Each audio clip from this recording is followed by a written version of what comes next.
Another week, another fantastic edition of the Pipe Bomb Wrestling Podcast headed your way on the heels of the Elimination Chamber, AEW Revolution right around the corner. A lot of things happening this week, helping both of those events take place. We couldn't just talk about it alone. We're bringing on a special guest today. All that and more is coming up on this edition of the Pipe Bomb Wrestling Podcast. The bomb drops now. What's up, all of you friendly, nice, amazing people? Oh, hi, everyone. We love you so much. You guys are the best. This TSF. Was it real low? 100 not. Oh, my God. And you're listening to the Pipe Bomb Wrestling Podcast, baby.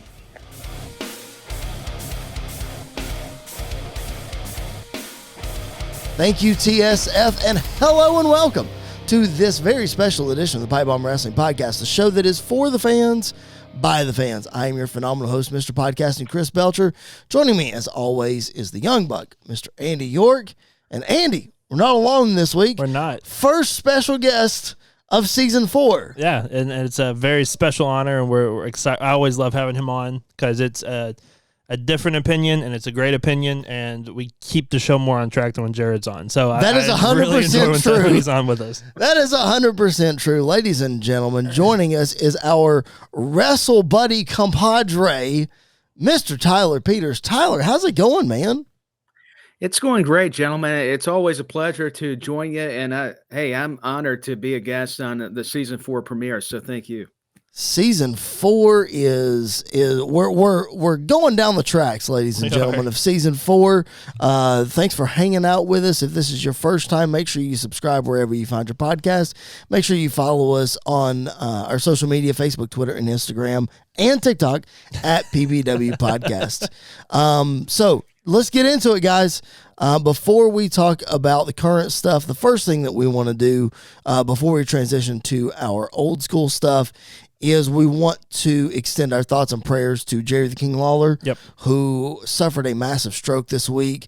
I know that Jerry has a soft spot in all of our hearts for one reason or another, but Jerry suffered a massive stroke this week and is apparently out of ICU and on the road to recovery.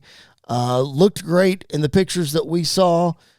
So fantastic that Jerry is doing well. Yeah, I saw what we were texting actually when I saw the news that this happened. I shot you a message and told you. Yep. And it's always a difficult situation, especially after knowing his health history. I mean, literally on an episode of Raw, he had a heart attack, I believe. Died on an episode of Raw. Yeah. And from that moment on, anytime you hear about somebody having a second one or a third or a stroke or whatever the case is, it's always touch and go and it's scary. But, thankfully it seems like he's going to make a full recovery. The wrestling world, for better or for worse, would not be the same without Jerry the King Lawler. So it's good to hear that he's getting better. Tyler, what are some of your favorite memories of the King? I think it dates back to Memphis. Him and Andy Kaufman, that kind of stuff was ahead of its time. So, yeah, just like you, gentlemen, a lot of fond memories of Jerry the King Lawler.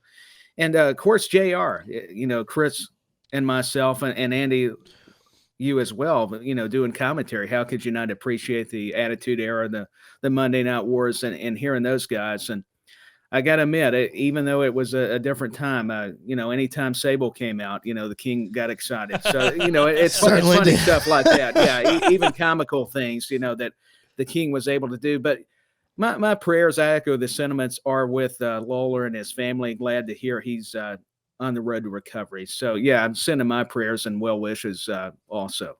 Absolutely.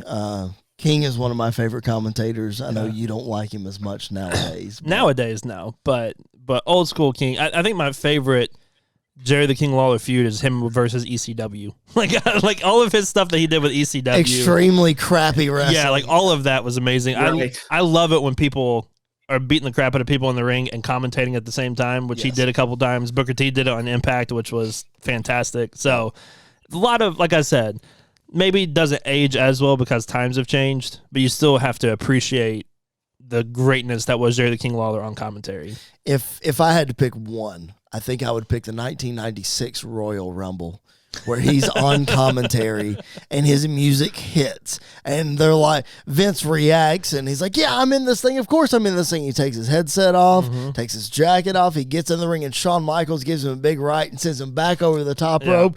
Jerry sits back on commentary and the night continues. It's just amazing Jerry Lawler stuff. It's perfect. It's vintage Jerry Lawler. And of course, hey, what about the interactions with Bret Hart, the Hart family, Stu and Helen? Of course. We're just classic. Yeah. Absolutely. You know, it's crazy. This is going to blow, I think, both of your minds. My first interaction, my first memories of Jerry the King Lawler in wrestling, you know what they were? Him and The Miz. Oh, my Lord. That's how young I got started in wrestling, was that. Gosh, man. No, obviously, I've gone back and watched other stuff. Of course. And I appreciate him more, but...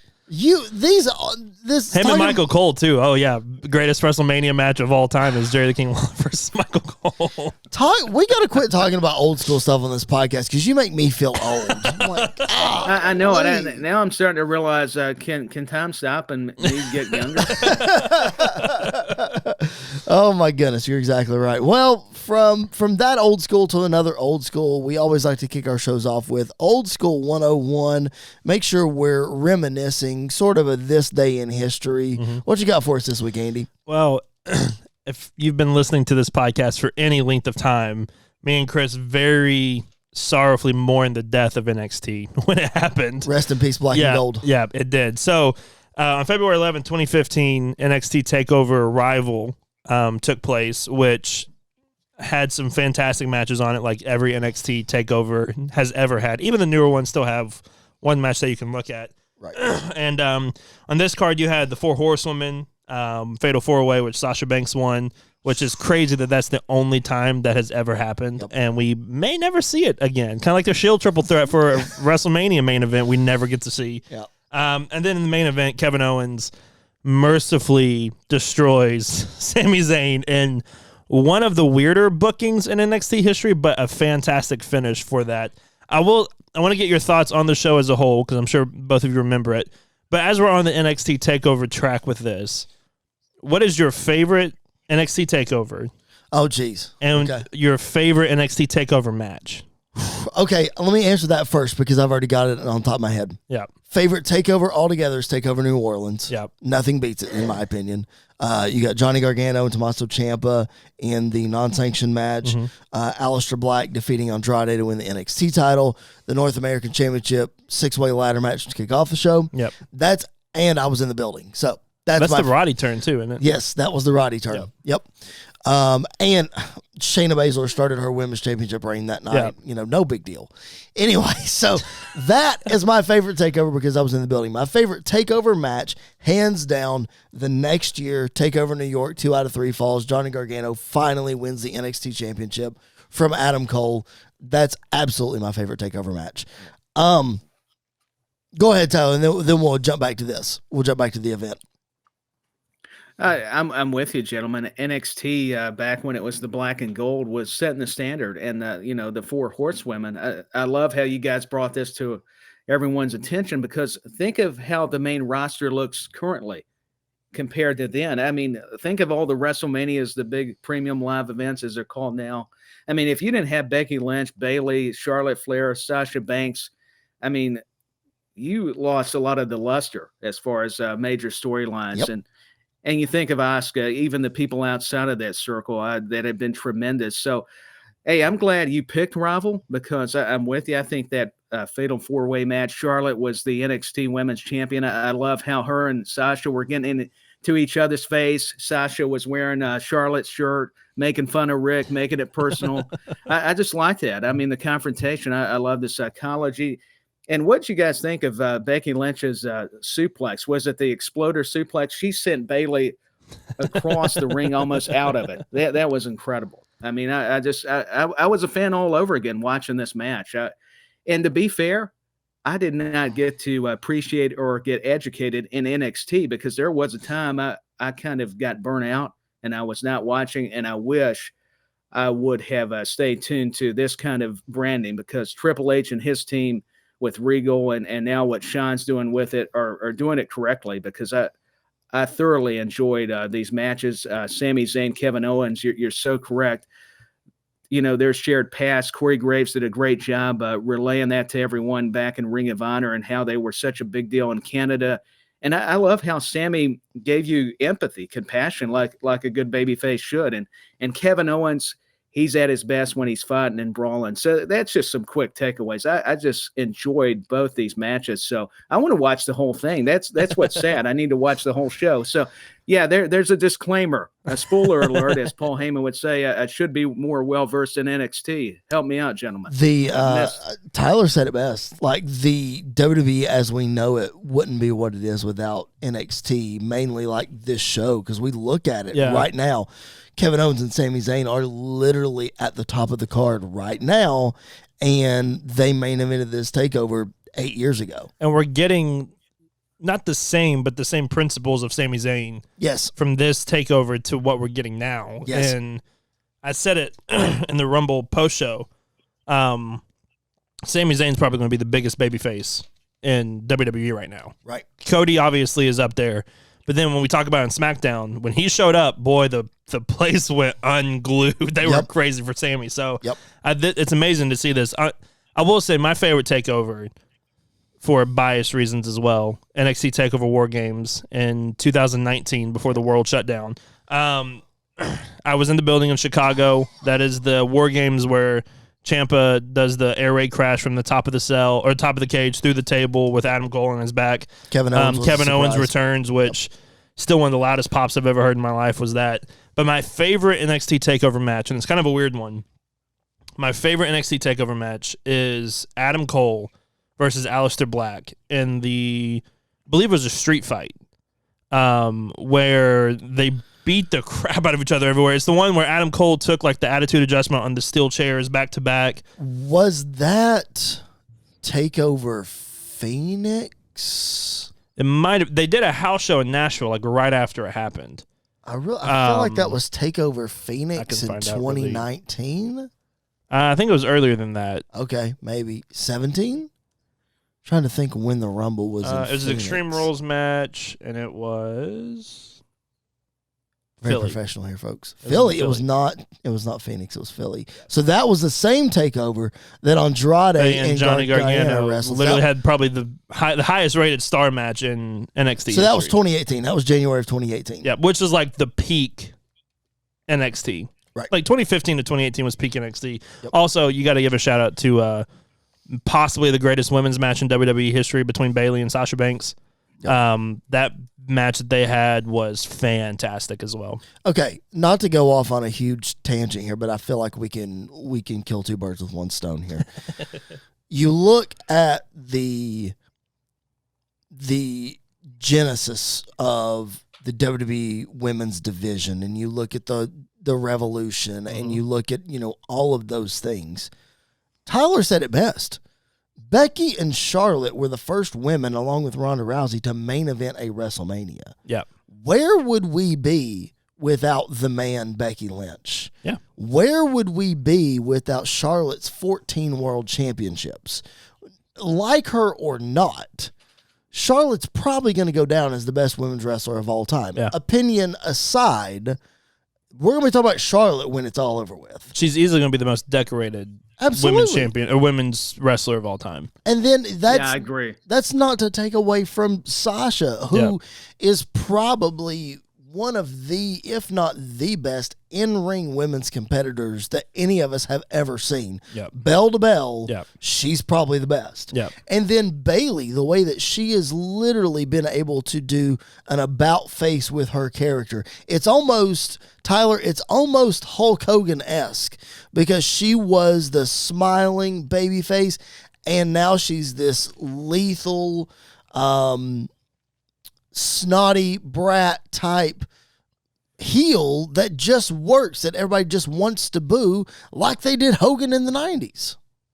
Right. That's a great comparison. I did not think of it that way, Chris. And yeah, Bayley, it's about reinvention. All the great ones do that. And I think it's a prime illustration what Bayley's been able to do with all these ladies. And you're so correct. Becky Lynch brings a fire with her promos and attitude, and so does Bayley in her own presentation. Charlotte, I'm with you. I think she's going to go down as one of the more decorated athletes, not only in wrestling, but everybody's going to be buzzing about what Charlotte Flair's been able to accomplish.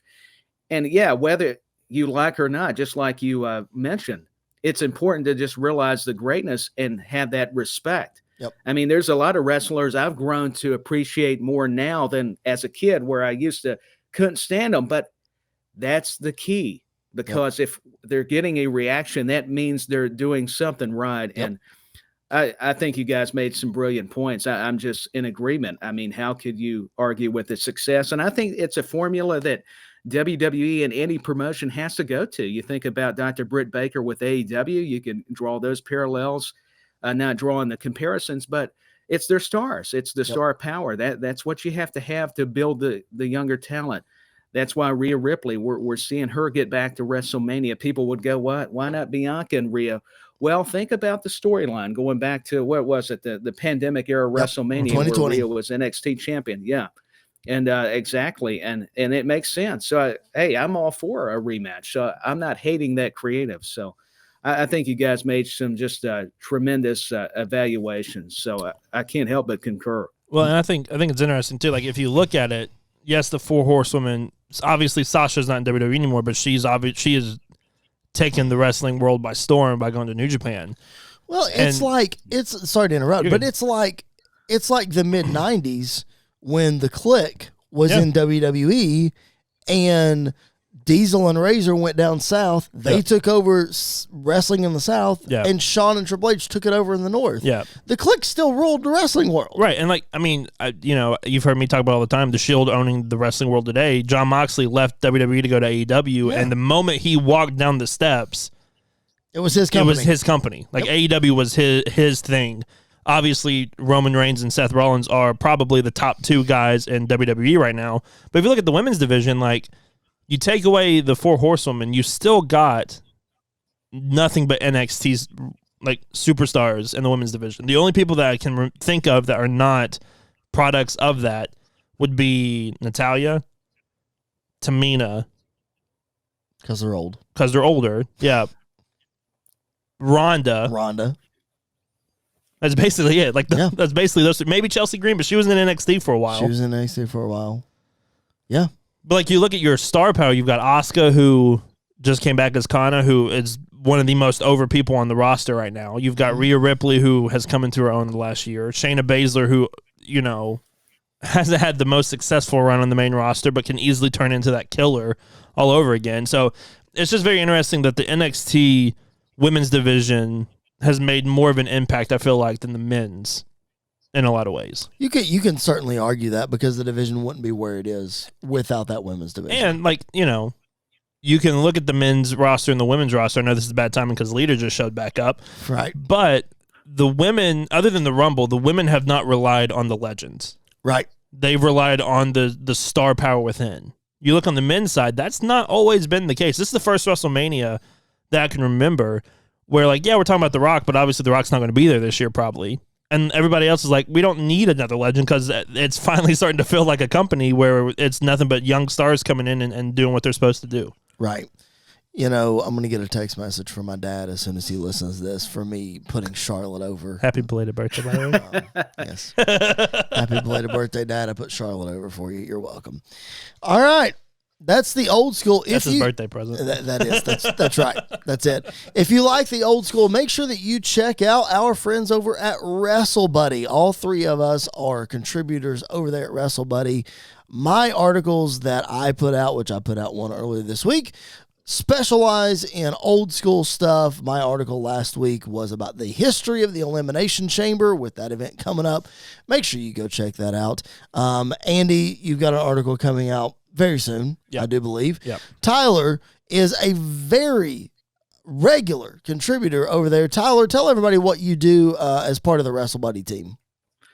Well, I'm like you guys. I just write some articles. They vary, and also do some work for Geek Buddy and do the weekly report, which I've got to work on actually after this podcast. So I've got to try to get those in, but it's just about top 5 stories. Now, if there's premium live events, we'll add more, like Royal Rumble, Elimination Chamber. There'll probably be extra content. But I just want to say the article that Chris just released about the Elimination Chamber, I get educated, man. And with Andy's articles, that's what I love. We're all just passionate fans, and Wrestle Buddies gave us a tremendous platform. So, all the credit goes to them.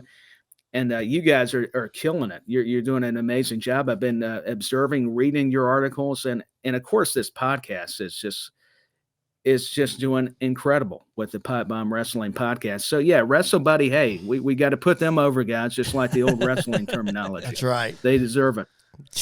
That's exactly right. Shout out to Alex and the crew over there for believing in all 3 of us and letting us put our passions out there for all the world to see. So check out Wrestle Buddy. And again, like Tyler said, this podcast is rocking and rolling. We're in season 4 now. We've been doing this going on 5 years, ladies and gentlemen.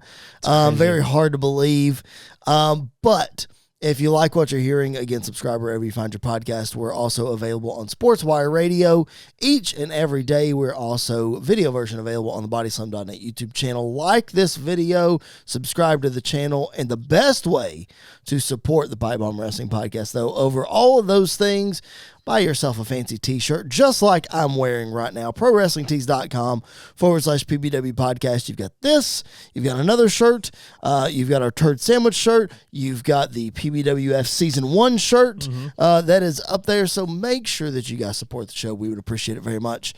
All right, let's move on from the old school to the new. Let's talk about AEW. What a wild week it was. And it doesn't get any more wild than the hottest team in the company losing the tag team titles. Yeah. The Acclaimed dropped the titles to the Gunn Club I don't know if it's weird, if it's off, but Andy, we always say in the wrestling business, when it comes to faces and heels, you have to turn somebody when they're the hottest. Well, I think the argument can be made that you take the titles off of somebody when they're the hottest too, right? Yeah, and I agree. But the thing is, man, like, no disrespect to the Gunn Club at all. Sure. Nobody cares about the Gunn Club. Like, no, the only thing people care about is Billy Gunn and that story. Yep. They don't care about the Gunn Club. And so, I mean, even if you saw after they won, we always say, like, as long as you're getting a reaction, that's all that matters. There was no reaction. It was like, yeah, people were shocked, but people were just literally sitting there like, I cannot believe this is happening right now. And so, like, that, to me, that's the most frustrating thing, because other than that, like, the night in AEW, the in-ring stuff might have been their best in-ring show ever. Like, the matches... In-ring Dynamite. Yeah, like, their matches were... It honestly felt like sort of pay-per-view level matches that they were putting on, because they were... Every single match was fantastic. MJF was running wild on the show, which we're going to talk about here in a minute as well, which is always fun. But you build to a great show, and then this is your main event, and, like, oh, man, it ended so flat. So... I'm going to see where it goes. If it ends up being somewhere great, fantastic. This feels like the Punk squash, though. Like a Punk squash moment of like, in a couple weeks, we could look back at the squash and be like, okay, I see why they did that. It's making sense. We're getting to the story. If we look back on this and it made sense why the Gunn Club won right then and there, that's one thing. But if this was just so the Acclaim can win the titles back at Revolution, we don't need that to happen. I will never be okay with the CM Punk squash match. I'm not now either. It was absolutely unnecessary. It didn't make any sense. Yeah. Tyler, I guess we're going to have to see what happens next week, though, with the Acclaimed. Yeah, we are. I think it's just a spot to get the Gunn Club more heat and possibly getting them over. And that's why Billy's a big part of it. So there's not much to dissect there. It did seem odd, but I get why they're probably coming at it from a different perspective, is all I'll insert there. I really think... I mean, if you want to get heel heat on them, I think you could have had them lose, get mad, start beating on the Acclaimed, and then do the same spot you did with the tag title belts with Billy. Take Billy out and just beat Billy down in the ring. You could. Yep.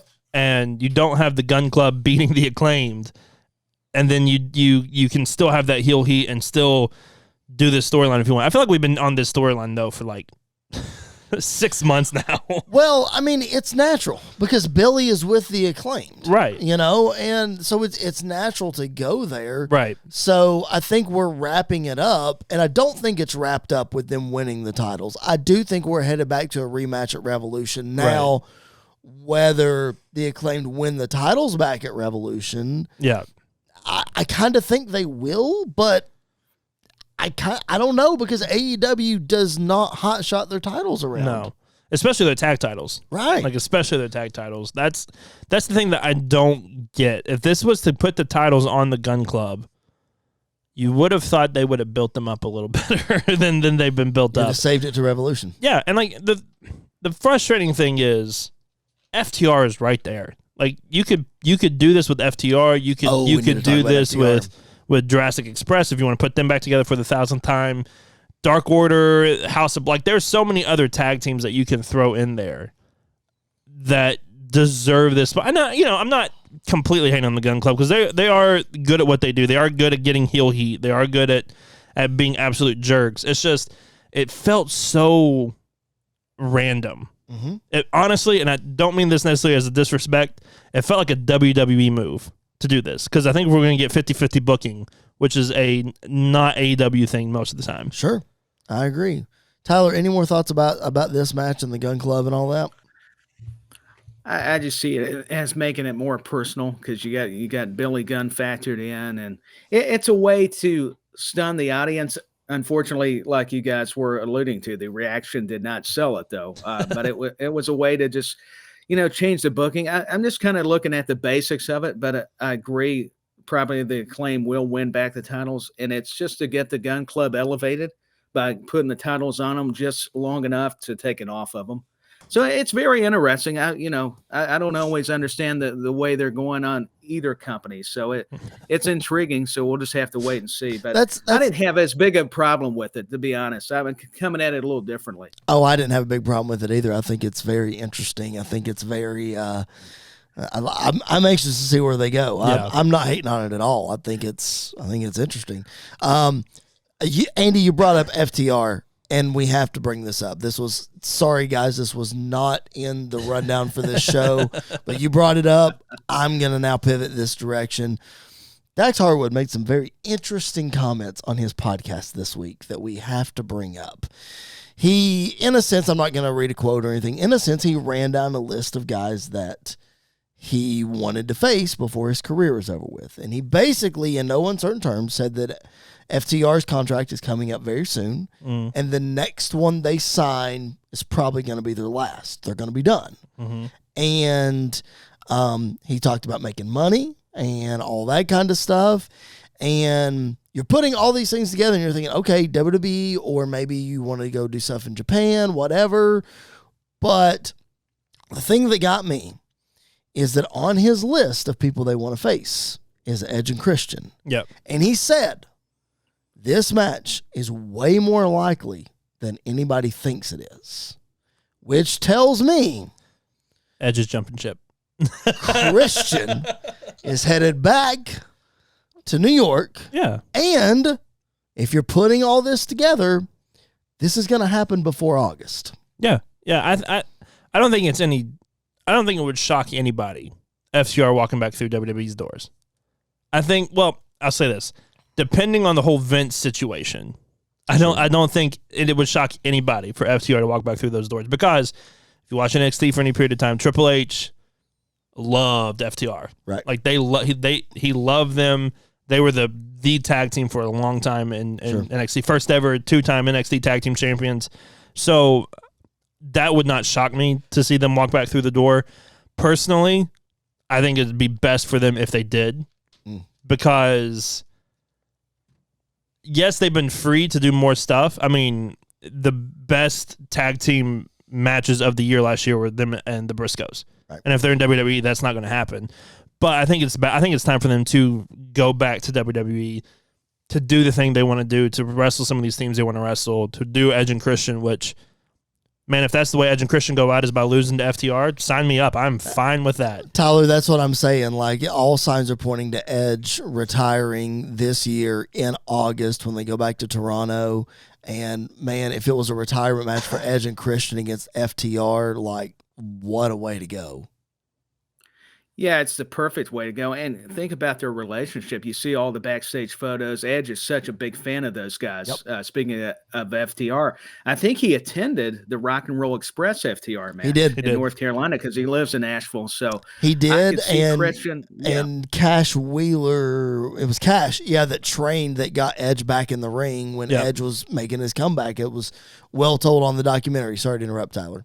No, I think that's a great point. Yeah, Cash was instrumental in helping Edge get back on the road to recovery as far as his in-ring. I would just say, hey, sign me up as well. I think that's going to tear the house down. You got one of the better tag teams in FTR, at least currently, against one of the ones that's still great when you put Edge and Christian together. Yep. Let's think about the Hardys, the Dudleys. You could go down the list concerning those guys. And also, I'm with you. I think there's still some unfinished business now with Triple H in control that they didn't have that liberty with Vince. And that's not to always knock Vince McMahon. It's just the different philosophies. And I think, Dax he's vocal. He's been honest. It's entertaining, him and Road Dogg. I'm a fan of both those guys. But, I'll tell you, the quotes and little clickbait, I'm like any fan. I kind of, I'll read it and go, okay. But you never know if those words get twisted. But it's interesting. And I see it going full circle with FTR, and I think I'm going to enjoy it. Think about the tag teams. Imperium, you've got the Usos, Escobar's group, the Usos. I mean, so many possibilities. What if we got the Usos against FTR? You talk about a headline, a main attraction. I'd be all for that too. So I'm just excited for all the possibilities. That was the one that popped in my head instantly. Was we never got a proper FTR Usos feud. Right. Like their feud was about Dax shaving Cash's back.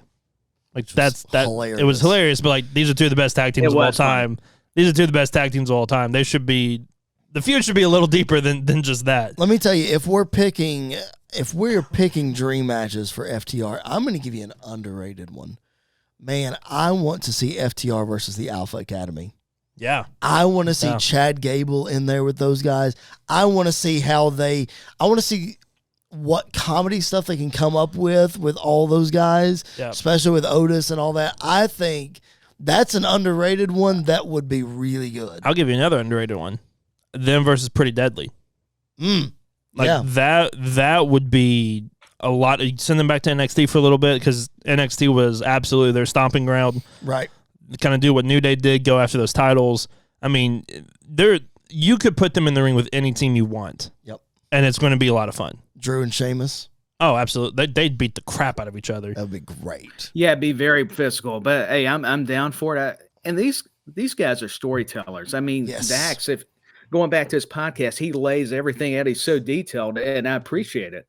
And I think that's why, like you guys are saying, with Otis and Chad Gable, I'll tell you, Chad Gable as a singles, as much as I enjoy him and Otis together, that guy deserves a run at even a mid-card title. I mean, Chad Gable is the man. He has been so underutilized. I wouldn't say underutilized. Let me go back. He's been utilized, but I just feel he's due. Maybe that's the proper term. think Andy a couple of weeks ago gave him a world title run in a couple of years. Chad Gable, if he stays on this course, I could see Chad Gable win the WWE Championship in the next 2-3 years. I will say this. A singles match between Dax and Chad would be be amazing. That's what we really want. That's the thing about FTR is, yes, they're a fantastic tag team.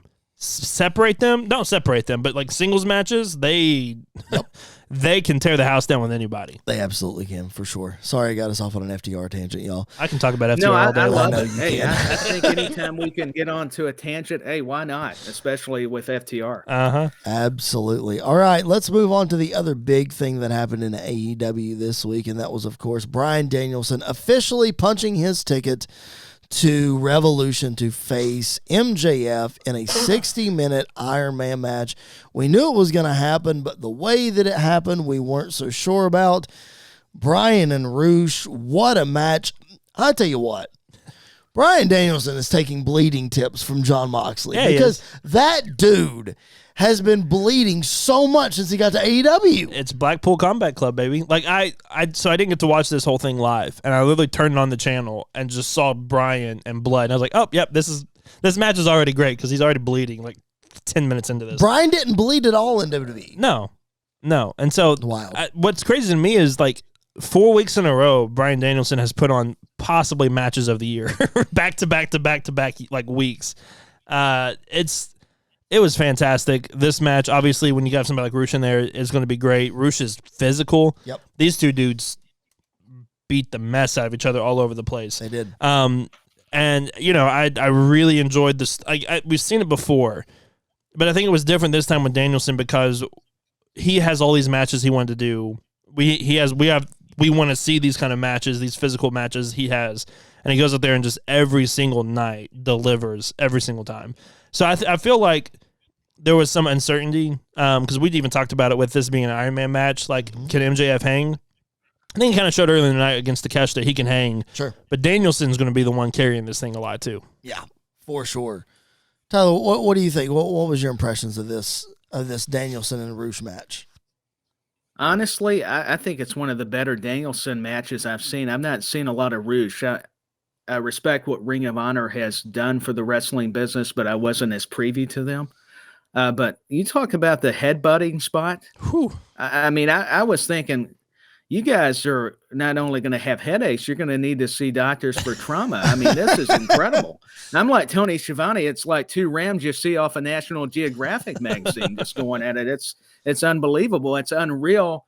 And you could feel that with even the commentary. They were impressed and probably surprised by all the stops these guys pulled out. But here's the thing. It wasn't just done for a spot fest. These guys were telling just a painful story. And that's what I can appreciate about this match. And it was brutal. I mean, seeing their chests, especially Danielson, the way his complexion, I was like, my goodness, this guy is taking a page out of Moxley. And I think Dusty Rhodes, a lot of the old school NWA people be proud. Hey, let's bring in Abdullah the Butcher. Even he'd be happy about this one.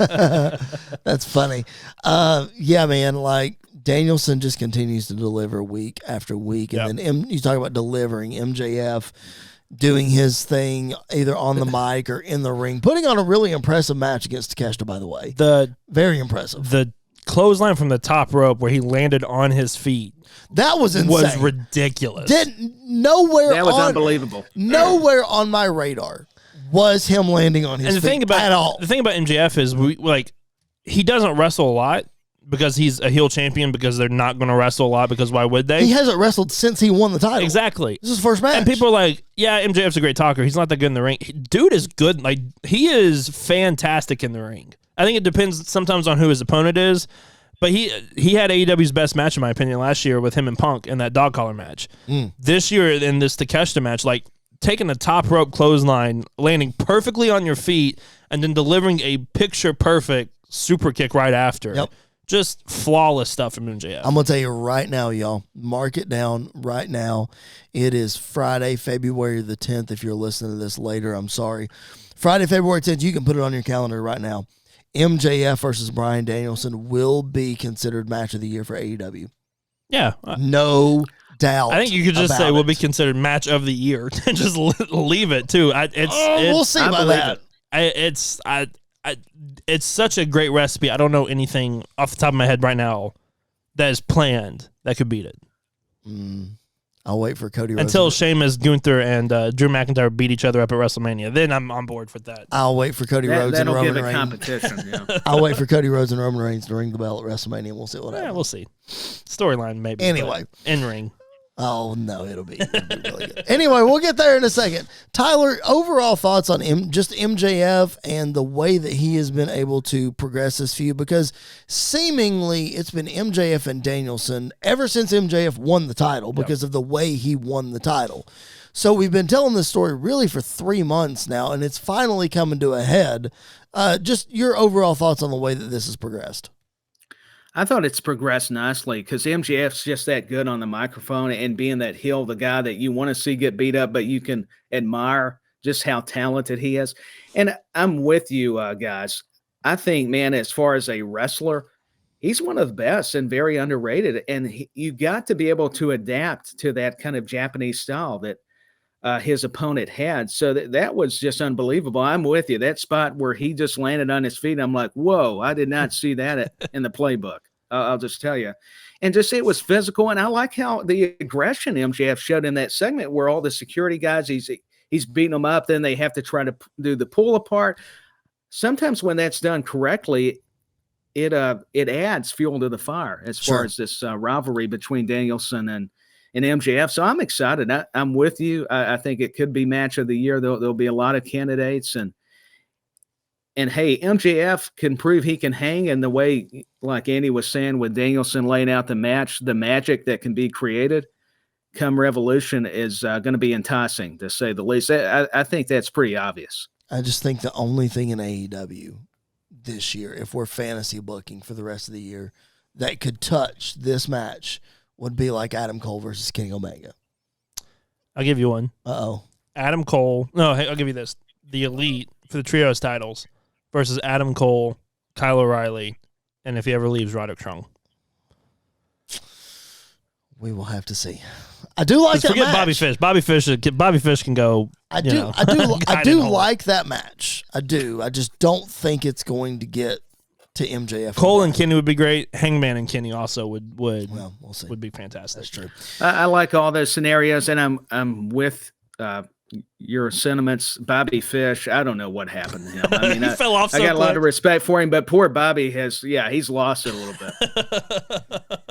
Speaking of losing it, we won't go down this rabbit hole, but if you guys heard Bobby Fish on whose podcast was it on this week? The story that was told, just go Google it, Bobby Fish Ring of Honor story. If you haven't heard it, go read it. He has the quiet, like, I'll go check it out. You thought the Gun Club reaction was quiet. The promo he cut at Impact, where literally nobody said anything to him. That's amazing. It was so silent. It was fantastic. That's ridiculous. I think Cricket's had a better promo. And that's oh my goodness! But if you want to hear a great promo, go listen to MJF tell the most wicked and sadistic story I've ever heard told about Liv Morgan. Yeah, and yes. Oh my gosh, it was rough. And that's who I was thinking. Is he talking about Liv? Yes, he was to an extent. Yeah, he was talking about Liv because they are close personal friends. Yeah. I don't know. I'm not speculating anything, but they have posted things on social media, pictures together recently. Yeah. So yes, they are friends and they grew up in the same town. I'm pretty sure. Yeah. So, but that story, man, was just wild. It was very wild. All right. If you like what you're hearing, if you're digging what we're doing, make sure you give us a follow at PBW Podcast on Facebook, Twitter, and Instagram. Make sure, and TikTok, sorry. I always forget because I'm not on TikTok. Andy manages our TikTok, so if you have problems with it, blame him. Anyway, follow us on social media. Subscribe wherever you find your podcast, not only to this show, but to our fantasy booking show, PBWF, which Tyler is going to be involved in season 2. So if you like what you're hearing, buckle your seatbelts, folks, because season 2 is going to be a wild ride. So subscribe. That is on another feed. Buy a t-shirt at ProWrestlingTees.com/PBW podcast. Like this video on the Body Slam Done YouTube channel and subscribe there as well. All right, guys. Let's move on to the WWE, and of course, the big storyline in the WWE is the Bloodline, and we just keep getting layer after layer unfolded. We saw this week Sami Zayn show up like a madman and attack Roman Reigns. I think Sam Roberts said it best on his podcast.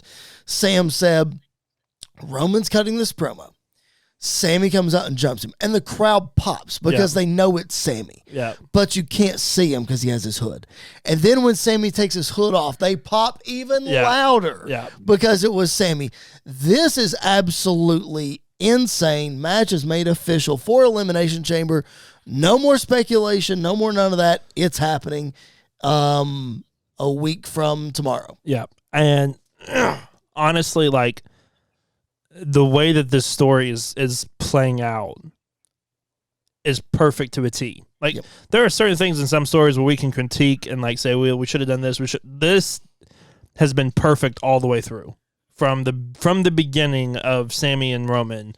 This has been played out to perfection. I will say this. Roman Reigns is great with a microphone. When it's just him talking face to face, the dude is perfect. Like, I don't know of anybody that cuts such a vicious promo without a microphone in his hand. Yeah. Every single time. Yeah. Every single time. When he does such a great thing, and MJF does this too, because he did it in his promo. He can go from being calm, cool, and collected to snapping in a second and losing his mind and then going right back to, like, it is scary how unhinged he can become. Yeah. And it's all because of Sami. And I love that they did that little detail. Tyler, what you got?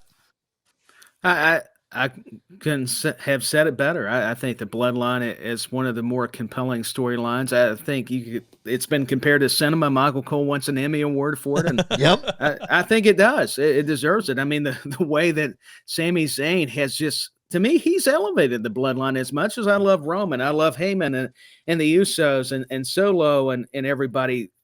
To me, Sami Zayn has helped change the monotony of it in the best possible way. And I mean, he brings a charisma. He's so unique in his own way. And I'm just taken aback. That's why SmackDown to me has had the advantage over Raw, unless the Bloodline has been on there, because it's fascinating television. It's whether it's, Heyman doing the subtle things with his promos, or in Roman's ear, or it's Sami Zayn.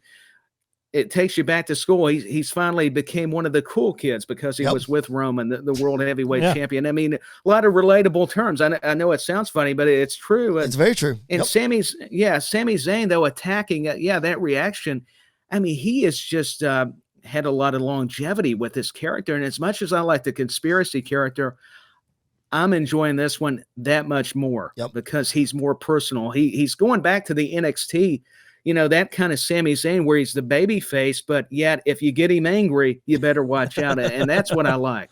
Speaking of that, Sam Roberts brought up another good point, that he thinks when he comes out in Montreal, we're getting the old music. Yes. And we're getting a haircut, and we're getting old school Sami Zayn back. The plaid.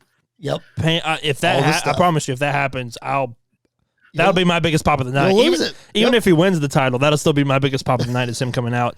I will say this. Can you send me your reaction? Yes. We'll have to. I want to watch that. It's going to be, we'll send it to you, and then we'll post it at PBW Podcast on TikTok. Yeah, there you go. I will say this. I'm not going to say Sami Zayn saved the Bloodline, because the Bloodline were doing fine before this. Yep. They were getting a little stale. Sure they were. Like the Finn Balor feud did a lot of damage to the Bloodline. Did not go well. No, especially because we didn't even say anything after it. Like we just kind of moved on from it. We got the Brock match back to back. We got 2 Brock matches that, when they announced it for SummerSlam, if you want to go back and listen to my reaction, I was going to be there in person. Like, man, I got to watch this again. Turned out to be pretty good because Triple H was in charge of it this time. And Brock lifted the ring with right. All that was fine. Yeah, how could you forget? Right. But, the Bloodline was just kind of doing the same thing over and over and over again. And then you add Sami Zayn to the mix. You add Kevin Owens to the mix. And it has taken off more. When we go back and look at War Games, I don't think any of us thought we were going to end up here. Right. We may have thought Sami and Roman is going to happen at the Elimination Chamber, but not to the point where fans are going to be desperate for Sami Zayn to beat Roman Reigns in a week. Yeah. No, absolutely. You're 100% right. And it's interesting that you both have said how Sami Zayn has elevated the Bloodline. Obviously, it's true. Yeah. But now that Sami is out of the Bloodline, when we get done with this, what does that say about the Bloodline after Sami Zayn? Yo, Roman J. Because here's the thing. Okay. Here's the thing. The Bloodline story cannot finish until we get Roman J again. Interesting. Because it started with Roman and Jay. It has to end with Roman and Jay. That's an interesting take. Because I honestly, if we want to build to SummerSlam, let's say Roman still has, somehow they split the titles, begging for it. I know we're close to WrestleMania, but I'm still begging that we're splitting those titles some way, somehow. Not before WrestleMania. There's still a chance. There's still a chance. I'm holding out hope. But let's just say somehow Roman still is Universal Champion. We're heading into SummerSlam, and you want to do Roman and Jay at SummerSlam. How could you not have Jimmy and Jay go at it, and then Jay and Solo go at it, to earn a shot to go after Roman, and you go through this entire Bloodline story? Because I don't know how it wraps up, but we're already predicting Elimination Chamber. Like, it's got to be, as long as the Usos can get into Canada, because that is a real problem. thing. Yeah, that's going to be a problem. It's a real thing. As long as Jey Uso can get into Canada, they can grant them an exemption like they did the last time. Yeah. As long as he can get in there, he has to be the one to cost Sami the match. Absolutely. So that they can set up the Usos versus Sami and KO for WrestleMania. Yeah, and I still think that's going to happen. But I think after WrestleMania, it could be one of those Jey realizes what's really been going on. And then that's when he goes back to but to go after Roman. Him and Roman started the Bloodline. He wants to be the one to end the Bloodline. Right. It's soap opera drama, and really it's amazing, It's and I love it. Yeah, I'm listening to you guys and trying to play this in my head, and it's like a movie. Where's the next plot twist? I'm looking forward to it. It's that Emmy. It's the Emmy they need to win. It's the Godfather come to life, and I love it. Hey, great analogy. It's like what is Sammy's Fredo or something? Yeah. I mean, what's going on? Well, yeah, and Andy alluded to it. Like, the storyline started with Jey. It's coming back to Jey. Who knows exactly what's going to happen? Although we do know that tonight on SmackDown, if you're listening to this on Friday, if you're listening to this afterwards, I apologize. But tonight on SmackDown, the Usos are scheduled to defend against Ricochet and Braun Strowman. We assume that they will be allowed to do the Freebird rule and that Solo will step in for Jey, because we don't think Jey will be there tonight. But again, let's remember, this whole Canada thing is real. Like, I'm sure there are wrestling fans out there that laugh at this. This Canada thing is real. Is real. Next Friday, SmackDown is in Montreal before Elimination Chamber. So guess who's not going to be there next week? Yeah. The Usos, or at least Jimmy. So it's a thing. So you have to work around that somehow. I'm not saying that Jimmy and Solo are going to drop the titles tonight. Right. Because I don't think they will, but you have to figure it out. I think it's one of those where you don't need Jimmy to cost Sami. No, you don't. It'll help, obviously, but no, you got to have Jey. You need Jey is the important one right now. And Solo, like, I love Solo. Solo might be my favorite member of the Bloodline right now, because he just is quiet and just wants to kill everybody that comes in contact with him, and I love it. But you need Jey, and I think it'd be really interesting, because I think that if they can, Jey will be on SmackDown next week. Yeah, and you'll get Jey and Sami. You'll probably have Sami trying to get Jey in his corner for the match. That's a good point. Because you've got Paul and Solo in the other corner, and he needs backup because Kevin's still out from injury. And then after Jey turns on everybody, Jey turns on Sami, the Bloodline are beating him down. Kevin Owens' music hits. He hits the ring. The Montreal boys are back they're in their hometown. Right. Place is going crazy. WrestleMania match set up. Sure. Well, Tyler, this Bloodline situation, WrestleMania Road, all of those things took another interesting turn at the Royal Rumble when Cody Rhodes won the men's Royal Rumble match and is headed to a undisputed Universal Championship match with Roman Reigns at WrestleMania. And Tyler, if you want to look up the definition of a promo in the dictionary, right at that definition better be what we saw on Monday night with Cody Rhodes and Paul Heyman. I was enamored with this promo. It's unbelievable. Yeah, talk about making it personal. I would say look up the definition of masterclass of how to do a promo, because these guys had you. I mean, they had you in the palm of their hand. I mean, Paul Heyman's always been great at articulating. I mean, being that evil mastermind, as we would see portrayed on television. And Cody's that great babyface type hero character. Knowing how realistic that Dusty Rhodes could not ever win the WWF title. He was NWA champion, but even when he was under Vince Sr., the history, that one eluded him.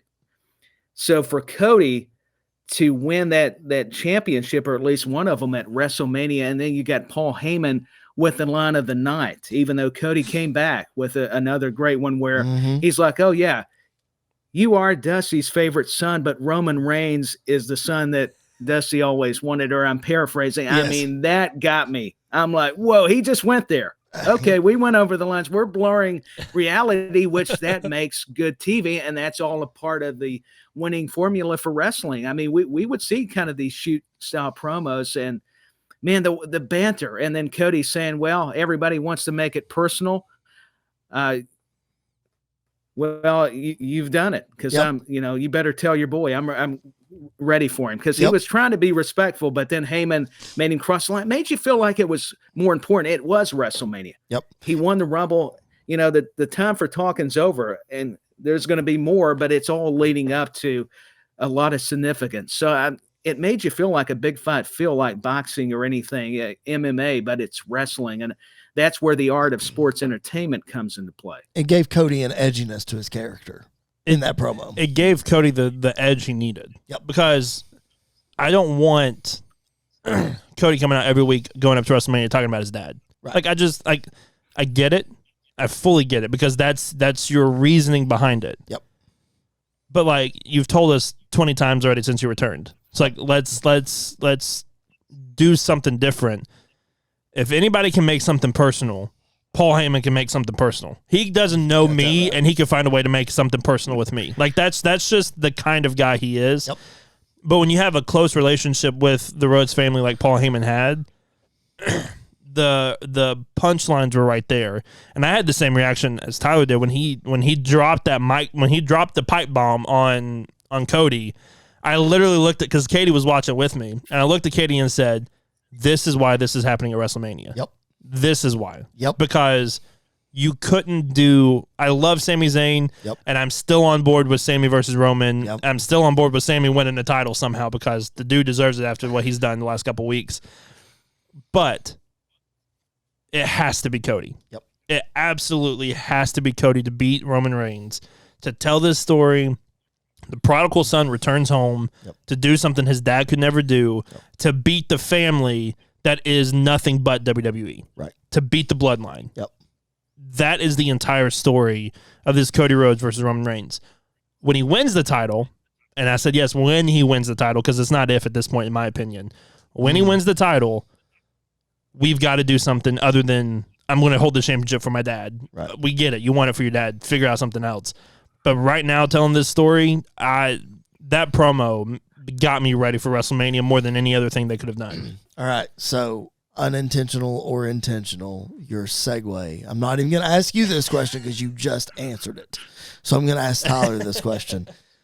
Andy just laid it out. Cody versus Roman is the right call for WrestleMania. As much as we all love Sami Zayn, it's the right call. It's the big fight feel. It's the marquee matchup. It's the outsider to an extent versus the insider. Cody Roman is the right call. But is it the right time, Tyler, to take the title off of Roman? Or do we see Roman somehow win again? Very interesting, and I'm going to come at it and play devil's advocate, because I think maybe you keep the titles on him to build heat and make this story even continue with him and Cody, and adding Sami to that equation. I don't know. There's something in me that wants to see it play out differently. I love Cody, and I would be happy if he won. But there's that part, if I'm thinking like Heyman, being the conniving, or, how even if you're a booker trying to think a heel way, I don't know. You're getting even more of a reaction in heat. You're getting all the internet fans mad. You're really creating a buzz, and because they think, oh, Cody's winning the belt, he's got to do it not so fast. Hey, we're going to swerve you, and we're gonna find a way to keep that streak alive. And I'm kind of thinking of it differently. I'm starting to lean that way, if I'm being honest. Here's why I'm not. Okay. We did that with Drew. We did. That's true. We did that entire thing with Drew. You can't keep having Roman win by interference.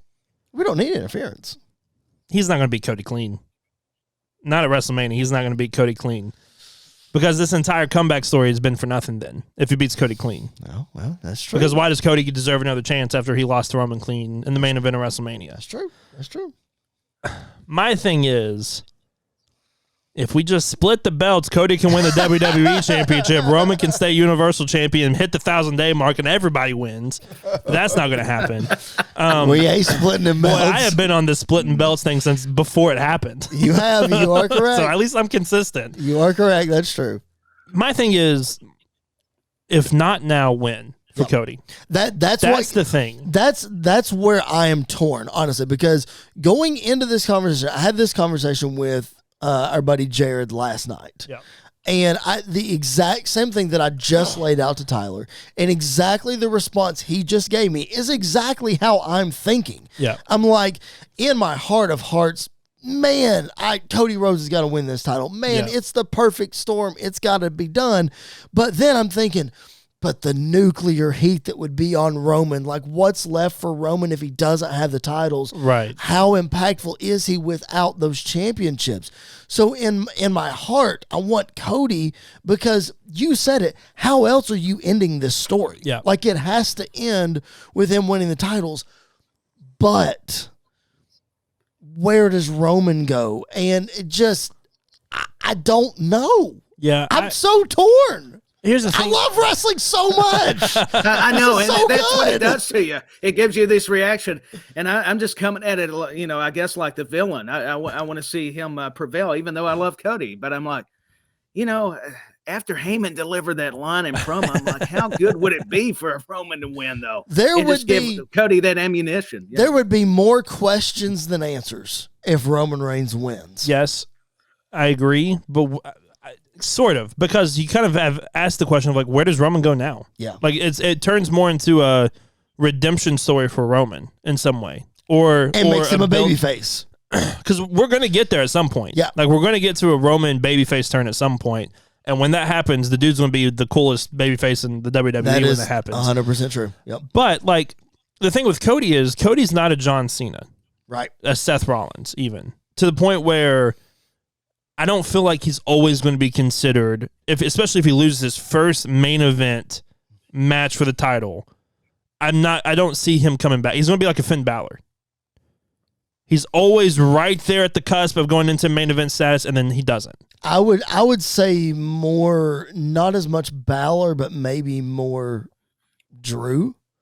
Maybe more AJ. Drew is always going to be one of the guys that if Roman keeps the belt, Drew's going to be one of the guys that could absolutely take the belt. Okay. Seth is one of those guys that could absolutely take the belt. Okay, I see that. Cody, if he doesn't win at Mania, to me, if not at Mania, then win. Yeah. Like it's WrestleMania. You've got to next year at WrestleMania. We go around. Is that too far though? We go around the horn again. That's way too far. I agree. Because here's the thing. SummerSlam, you can win it. SummerSlam Detroit. You're not going to be able to cut these same promos Cody's cutting for a year. For another year. And him be as hot and as strong as he is. I know. Wait until I get SummerSlam in Nashville so we can all be there. Hey, that'd be good. Hey, Well, if he didn't tear his pec, it probably would have happened. We appreciate your automobiles, but we want it in the Music City. So there we go. Man, if he hadn't torn his pec, what we would have seen at SummerSlam, who knows? I know. Yeah. My goodness. Okay. We've spent a lot of time on this story, but SmackDown is on its way tonight. We had to talk about it. Let's hit. I feel like there was one more question I was going to ask about this story, and maybe it'll come back to me by the end. You guys prompted me with things, and I don't remember now. But anyway, beside the point. Let's move on quickly because we do appreciate you guys sticking with us. We are running a bit long today, but that's what happens when we have a very special guest, Tyler Peters, giving his great insight on this, on our current product. So let's move on to the steel cage match that we saw at Monday Night Raw this past week. Finally, after 3 weeks ago when it was a debacle. Yeah.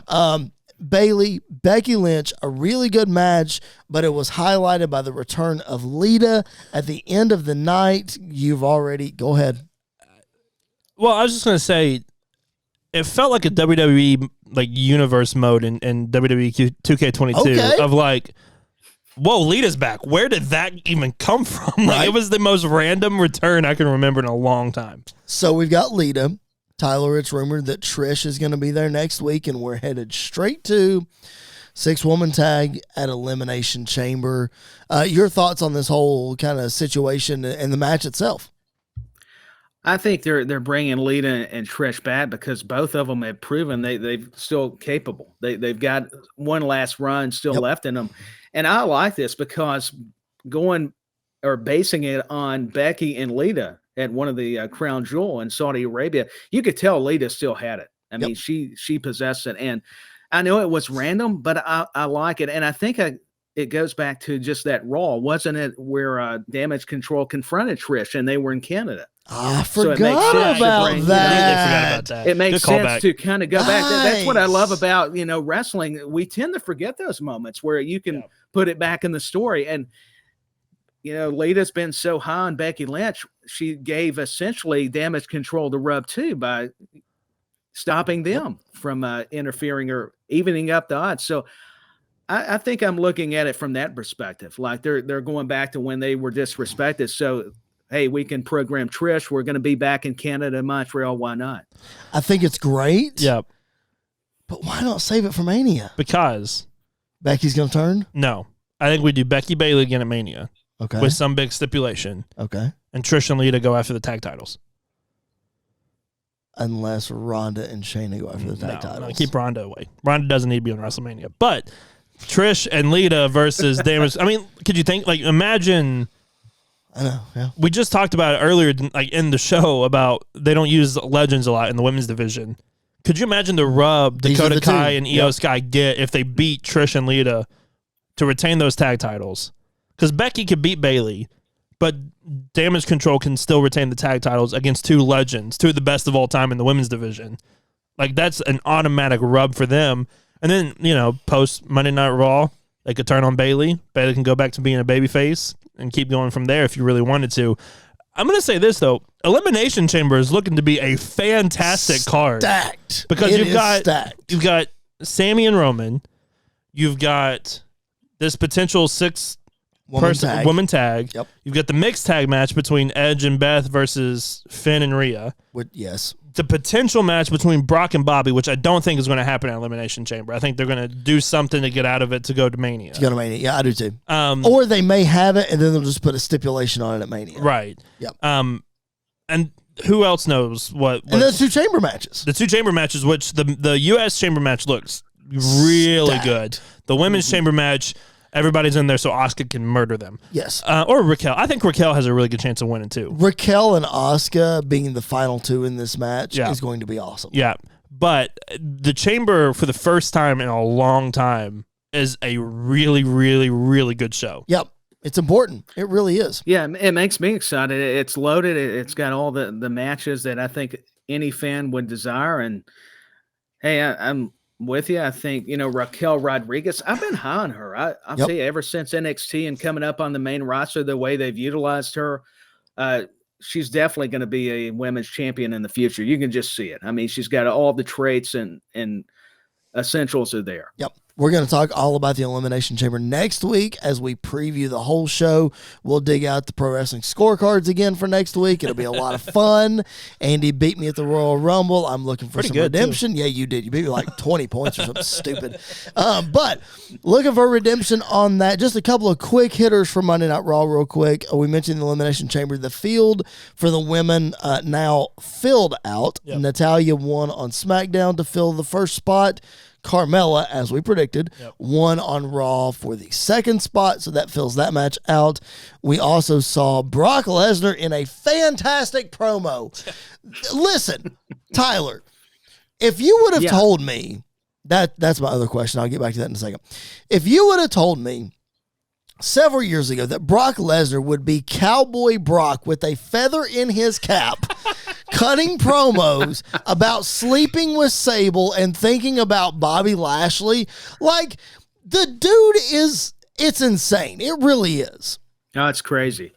Yeah, I would have thought I would have been on a drug or something. Brock Lesnar have this much personality. He's been riveting. I mean, I've enjoyed it.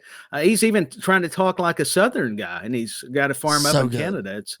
It's remarkable. So it's really neat. How Lesnar has just came into his own. Where has this been is another question. I have just Loved it. And hey, the Sable thing, I must admit, was funny.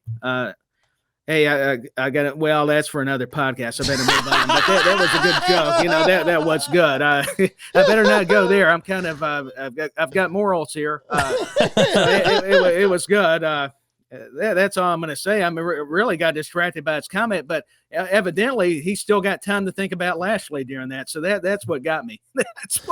That's where we segued into. So I'm just laughing about it now because that was classic. I mean, I'm interested to get your guys, the rebuttal here. I mean, Lesnar has been since SummerSlam. You brought it up using the tractor. Incredible. Well, even going into WrestleMania. I'm so down on Brock. Yeah. You know how down I've always been on Brock. I love this. This is amazing. Like, we got like a very small sliver, yep. of this, like in his early run.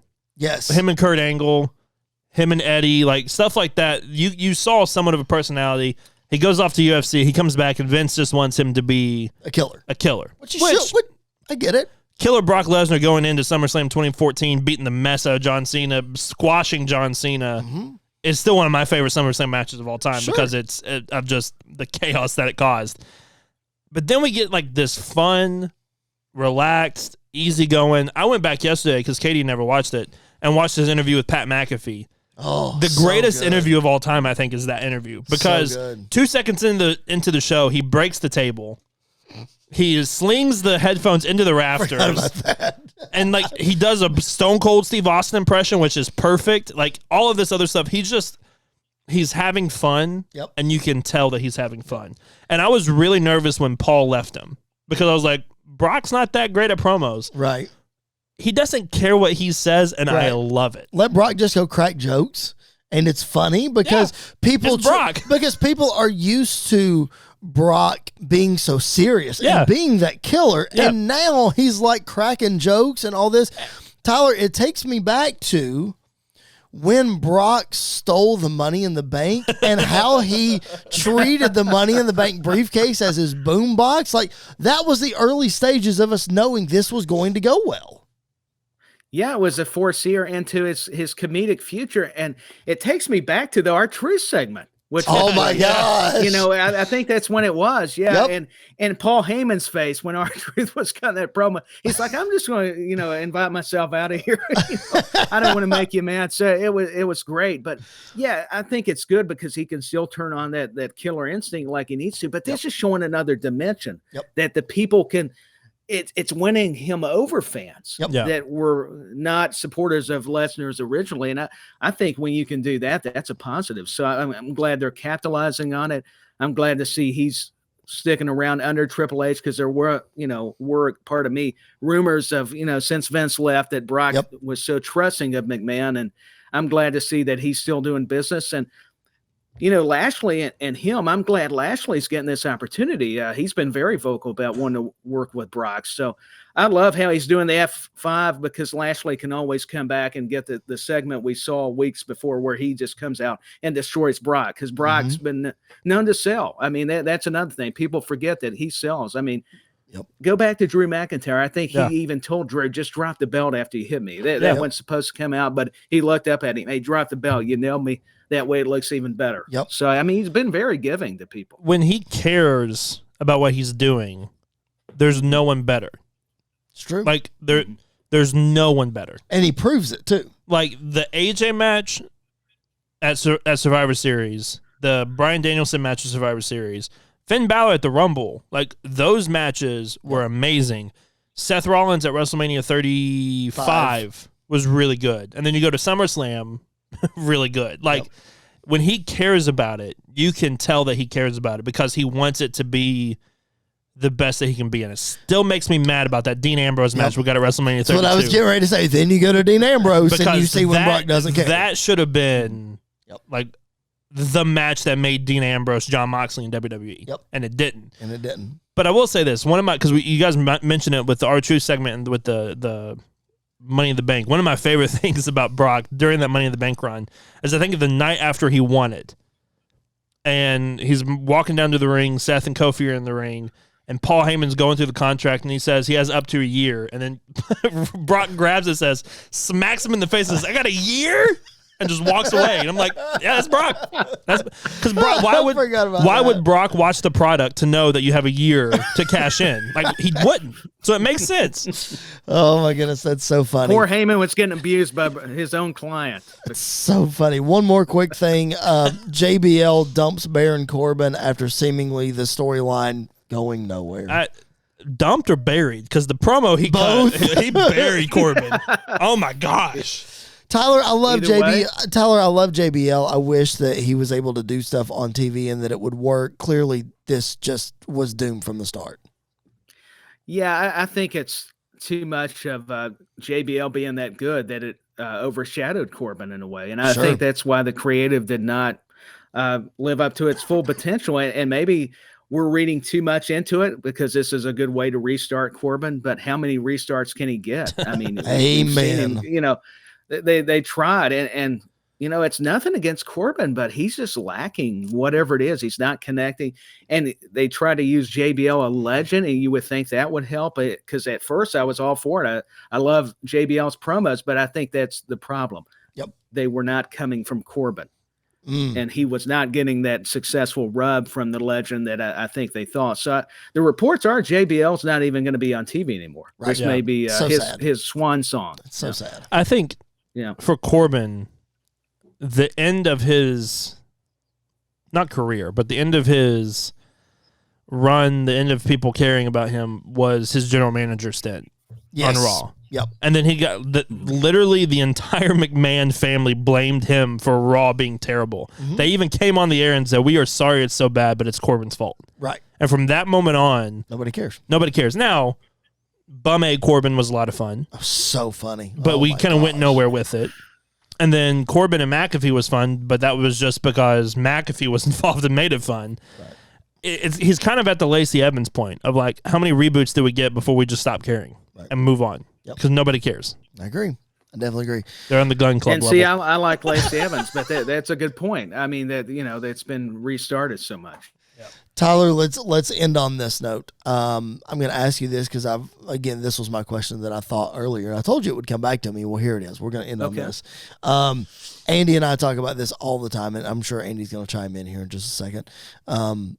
Tyler, if I would have told you 4, 5, 6 years ago that we would be in this position with Roman Reigns, where he is just absolutely in another stratosphere, not just in WWE, but in the wrestling world, and how people are literally just booing him because they know they're supposed to boo him, but he gets some of the loudest cheers at any building that he goes into. If I would have told you 4 or 5 years ago that this is a situation we'd be in, how much would you have laughed in my face? Like, really? I would have laughed. Yeah, because especially the way they were using him. I mean, they were forcing Roman too much down everybody's throat. Yeah, if you would have told me this 6 years ago, I would have thought, are you smoking something? Yeah. I mean, what's going on? Because, I mean, seriously, not trying to be a jerk, but sarcastically, you could not see Roman having this kind of future. You knew the potential was there. He had the look, he had the skills, and his promo eventually got better, but nobody could foresee this kind of, this longevity. I think that's safe to say with this character now. And I hate that the pandemic did occur, but that did wonders for his career. Sure that did. whole Thunderdome era, that you think about it, that's the genesis of the Bloodline, because they were starting to move that along. That would be, you had to start it with Roman. What was it? He cashed in the contract on when Bray was the Fiend and Braun Strowman, and that was the catalyst. And Heyman aligning that promo back when it was Adam Pearce. And then you see Heyman and you're like, whoa, we're used to seeing him with Brock. What's going on? Now he's with Roman. And that was just that launched just a stellar, not only year, but couple of years for Roman, and it re-energized his career. So it'd be easy now to say, oh, yeah, I could see it happening. But, yeah, you tell me that years ago, I'd be like, are you kidding me? Especially the Royal Rumble reaction, even with The Rock out there trying to help him, and they still booed him. Yep. So, yeah, it's remarkable how these things can turn around. Like, I know, Andy, that Vince McMahon gets some of the credit for this Roman Reigns thing because he was in power when all this started. Yep. But as good as Vince has been on many, many, many things, I don't think even he could have seen the level that this was going to get to. Not especially after, like Tyler said, all the mud and crap we had to walk through to get here. Yes. Like, I remember vividly being angry sitting here at your house in 2018 when he beat Brock for the title. Yep. Because we're back. Like, we're back to exactly where we were before. Yep. Nobody cared. Nobody wanted him. Nobody wants the Universal Championship even around, really. Like, no, like it was such a bad aura around it. Mm-hmm. But it's the most Vince McMahon thing in the world to turn him heel when nobody's there. Yep. Like, that is the most Vince thing to do, is like, oh, you wanted him to be a heel in front of all you guys? No, but now there's nobody here. Yeah, Roman, go ahead and go be a heel. And it's taken off. Like, like Tyler said, nobody is happy that the pandemic happened, right. Clearly. But that gave Roman a chance with nobody there to get his chops, to get it figured out. Now we know why he can cut a promo without a microphone in his hand so good, is because he did it throughout the entire pandemic era, because you could hear everything he was saying all the time. Yep. And he recognized that, and now he does that weekly. It's just you combine that experience with how good he is in the ring. Because guess what, guys? He was this good in the ring before.